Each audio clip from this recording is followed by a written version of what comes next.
Teman-teman, malam ini kita membuat molding dari bahan busa hitam.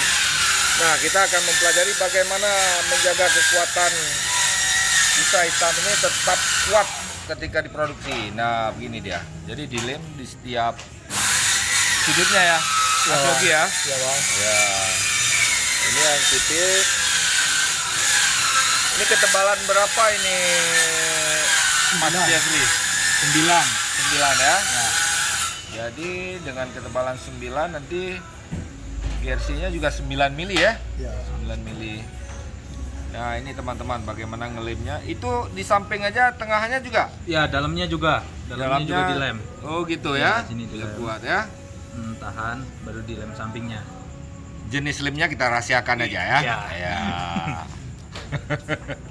Ya banyak juga yang komplain nih, jangan buka-bukaan terus lah katanya. Tapi kita terus konsentrasi untuk berbagi ilmu. Nah, biar teman-teman di tempat lain juga bisa berkarya terus. Dan mungkin juga kalau ada teknologi baru juga bisa kita terapkan. Berasap juga kadang-kadang ya. Iya. Nah, ini teman-teman.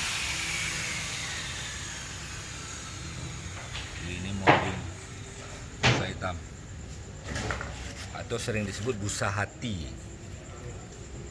Kenapa ya bisa disebut busa hati? Karena warna hitam, ya ya. Hatinya hitam ya. Nah, jadi kalau misalnya lupa dilem gimana? Akan jelek sih mungkin, Bang. Hasilnya nggak maksimal ya. Hasilnya nggak maksimal ya. Akan compel nanti ya. Iya.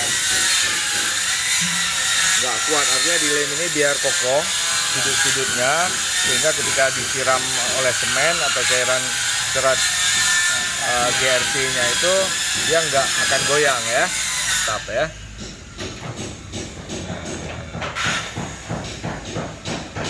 Ya, terima kasih dan terus ikuti channel Guntur Mara. Kita akan terus berbagi ilmu untuk teman-teman semua terus bisa